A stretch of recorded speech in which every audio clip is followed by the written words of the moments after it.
Hey there, I'm Lori Scherenbrock, and I'm here with Chris Shooker of Digital Horizons, and we want to welcome you to our next episode of What's on the Horizon. Hey, how you doing?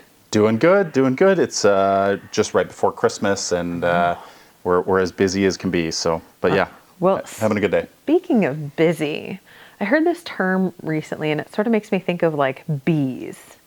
But what is mesh networking, and like how does it work? Yeah. So mesh networking refers to a device called an access point, Okay. which is a device that creates Wi-Fi. Yes.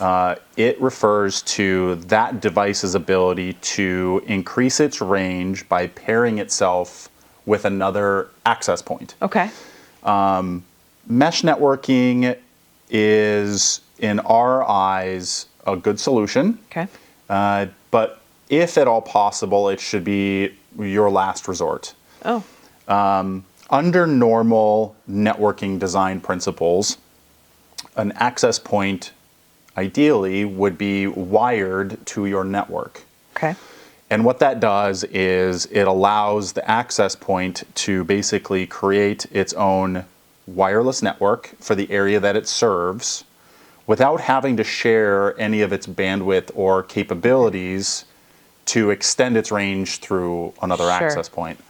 So when we set up a home network and we have the ability to wire it, which usually is under new construction scenarios, but in a lot of cases, either through just our years of experience knowing how homes are built, being able to fish wires to locations we need them, or because category cable has been fairly ubiquitous now for several decades. Sure. Cat 5 of which obviously originated the late 90s and is somehow still ran today instead of Cat 6 or Cat 7.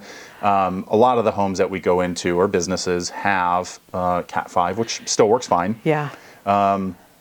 We design networks that utilize that wiring. We connect the access points directly to it. And your wireless network essentially is basically like being directly connected to the network, like through a physical connection. Where mesh networking works exceptionally well is in scenarios where you can't hardwire and it's not feasible to do so. Sure. And there are some good, better systems that do mesh networking pretty well.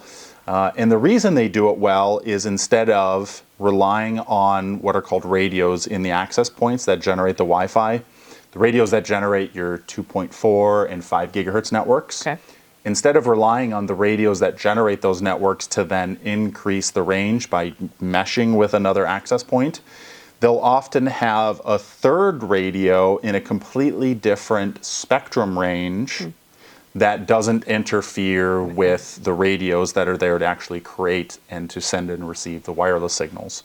So if you are forced to do a mesh network in your home or business, you want to make sure that you're using one that has what's called a separate backhaul just for the meshing portion. Sure. And if you have something like that, it will be vastly superior.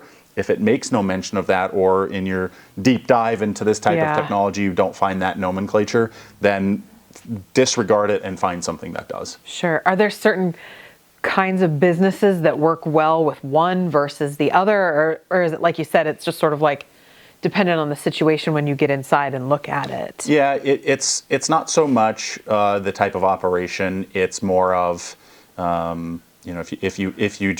if you have the ability to hardwire your network to physical jacks and wiring your access points, there's virtually no reason not to. Sure.